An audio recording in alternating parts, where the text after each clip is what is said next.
इथेनॉलच्या राज्याच्या धोरणाबद्दल सुद्धा बराच उहापोह झाला। नव्यानं काय संधी उपलब्ध असतील उद्योगाच्या? मला असं वाटतं की आता इथेनॉलचं जे अर्थकारण आहे ते तर या ठिकाणी चांगल्या प्रकारे एस्टॅब्लिश झालंय आणि त्यामध्ये प्राज इंडस्ट्रीचा प्रमोद चौधरींचा जो वाटा आहे तो अत्यंत मोलाचा आहे। त्याचा उल्लेख मी आज केलेलाच आहे, पण त्याच्या पलीकडे आज आपण चाललेलो आहोत आणि आज त्यांनी जे सांगितलं की पॉलीलॅक्टिक ऍसिड की ज्याच्यापासून बायोडिग्रेडेबल प्लास्टिक बनतं, साखरेपासून पॉलीलॅक्टिक ऍसिड हे जे तंत्रज्ञान विकसित केलेलं आहे आतापर्यंत हे परदेशी तंत्रज्ञान होतं, त्यामुळे ते महाग पडत होतं आणि म्हणून ते वापरणं तेवढं कठीण होतं। आता त्यांनी हे सांगितलं की आम्ही हे देशातच तयार केलेलं आहे आणि म्हणून मी त्यांना सांगितलं की या संदर्भात जर तुम्ही त्याची एक पॉलिसी तयार करून दिली की हा उद्योग एस्टॅब्लिश होण्याकरता काय काय तुम्हाला इन्सेंटिव्हची अपेक्षा आहे तर त्याच्यावर आधारित एक स्ट्रक्चर आम्ही तयार करू आणि मग आपल्या इथे अनेक वेळा साखर अधिक झाल्यामुळे जो काही प्रश्न निर्माण होतो त्याच्यापासून देखील मुक्ती मिळेल। पण त्याहीपेक्षा महत्वाचं आहे की आज आपल्यासमोर पर्यावरणाच्या संदर्भातला सगळ्यात मोठा प्रश्न हा नॉन बायोडिग्रेडेबल प्लास्टिकचा आहे। आपलं संपूर्ण पर्यावरण हे प्लास्टिकमुळे खराब होत आहे, त्यामुळे हळूहळू बायोडिग्रेडेबल प्लास्टिककडे जर आपण जाऊ शकलो तर एक मोठी सेवा पर्यावरणाची त्या माध्यमातून होईल आणि म्हणून मी त्यांचं त्या संदर्भातलं अभिनंदन देखील केलेलं आहे आणि त्यात पुढची वाटचाल देखील आम्ही करण्याचा प्रयत्न करणार आहोत। पण सर या धोरणात सातत्य राहत नाही, अनेकदा इथेनॉलचं प्रोडक्शन थांबायला सांगितलं नंतर सुरू केलं जातं। असं आहे की सातत्य पूर्णपणे राहिलेलं आहे, एकदा काही महिन्यांपुरतं त्या संदर्भातला काही पुनर्विचार झाला होता, कारण त्यावेळी असं लक्षात आलं होतं की कदाचित साखरेची मोठी कमतरता होऊ शकते, पण जसं साखरेचा जो काही कोटा आहे त्या संदर्भातली खात्री झाली तर त्यानंतर सरकारने पुन्हा परवानगी दिली। अशी काही 5-10 वर्षात एखाद वेळेसच अशी परिस्थिती येते, शेवटी आपल्याला पहिलं प्राधान्य हे साखरेलाच द्यावं लागतं।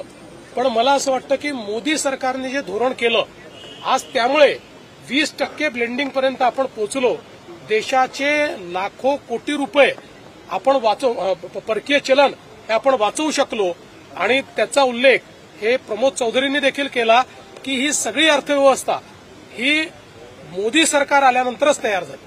शेतकऱ्यांच्या अजून नुकसान भरपाई नाही दिली, त्याचे प्रस्ताव अजूनपर्यंत जिल्ह्यातूनच गेले नाहीत, त्याचं पुढे काय होणार? एप्रिल आणि दोन्ही असं आहे की ज्या ठिकाणी नुकसान झालं त्याचे प्रस्ताव सरकारकडे येतात, जसे असे प्रस्ताव येत आहेत तसं तसं त्या संदर्भात आपण ती मदत देतोच आहोत। ही ऑनगोईंग प्रक्रिया आहे, ही प्रक्रिया कधी थांबत नसते। सर, काल तुम्ही एका केसचा कॉग्निझन्स घेतला, पुण्यातल्या आपल्या भाजपच्या कामगार आघाडीचा अध्यक्ष जो आहे त्यानं महिला अधिकाऱ्यांबरोबर चुकीचं वर्तन केलं होतं, तशा तक्रारी झाल्या, महिला आयोगापर्यंत विषय गेला होता, कारवाई झाली नाही। काल तुम्ही इंटरव्ह्यू केल्यानंतर आयुक्तांनी त्याला बंदी घातली आहे पालिकेमध्ये, पण अजून काही पिनल ऍक्शन झालेली नाही आणि दुसऱ्या पक्षाकडूनही त्याच्यावरती काही कारवाई?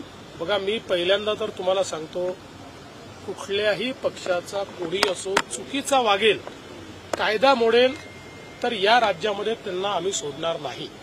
त्याच्यामुळे जी काही कारवाई झाली पाहिजे ती कारवाई कुठल्याही पक्षाचा असो, आमच्या पक्षाचा असो, दुसऱ्या पक्षाचा असो, ती होणारच। सर, राहुल की महाविकास जागा वाटप थोडा तिरकीचं होईल, खूप ओढाताण होईल, शक्य वाटत नाही। मग जरा काही अडचण आली तर पवार साहेबांचा सल्ला घेऊन टाकू।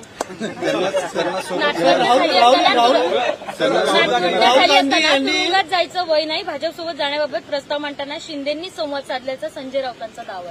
संजय राऊत हे काय बोलतात हे मला कशाला विचारतात? माझ्या लेवलचा कोणी व्यक्ती असेल, ज्याला राजकारण समजतं, ज्याला खरं बोलता येतं, असा कोणी व्यक्ती असेल त्याच्यावर मला प्रश्न विचारत जा। तुमचाही वेळ वाया घालवता, माझाही वेळ वाया घालवता, सर संपलेले दिसतात। एकत्र येण्याची चर्चा सुरू आहे ठाकरे आणि पवारांच्या संदर्भात, तुमचं काय असेसमेंट आहे? हे खरंच होईल का? ठाकरे एकत्र येतील? मागच्या वेळेस बोललो तेच आजच सांगतो, बेगानी शादी में अब्दुल्ला दिवाना मी नाही। त्याच्यामुळे ते 2 पक्ष आहे, 2 भाऊ आहेत, काका पुतळे आहेत, त्यांचं त्यांनी ठरवायचं आहे, ठरवलं तर प्रतिक्रिया देऊ, नाही ठरवलं तर तुमची पतंगबाजी चालू राहील। त्याच्यामुळे त्याच्यावर मला कशाला विचार? पण मला हे लक्षात येत आहे की त्या दोघांमध्ये किती संवाद आहे मला माहिती नाही, पण तुमचाच इगरनेस इतका जास्त आहे, इतका उतावीळपणा चाललेला आहे माध्यमांचा, मला काही प्रतिक्रिया द्यायची नाही. बेगानी शादी में अब्दुल्ला दिवाना व्हायचा नाही. पण सर तुम्हाला काय वाटतंय, कारण की तुम्ही दोन्ही ठाकरे फॅमिलीच्या जवळचे राहिलेला आहात यापूर्वी देखील, दोन्ही ठाकरे फॅमिली एकत्र यावं असं वाटतं का तुम्हाला? असं आहे की याच्यावर बोलून हात दाखवून अवलक्षण मला करायचं नाही. सर, राहुल गांधी यांनी महाराष्ट्राच्या विधानसभेसंदर्भात जो काही लेख लिहिलेला आहे त्यावर आता जोरदार चर्चा. लेखाला उत्तर लेखाने मिळेल. सर, सगळ्यांचा तुम्ही येणार का? उस्मानाबाद धाराशिवमध्ये ते काय बोलले मला माहित नाही, पण मी महाराष्ट्राचा सेवक आहे.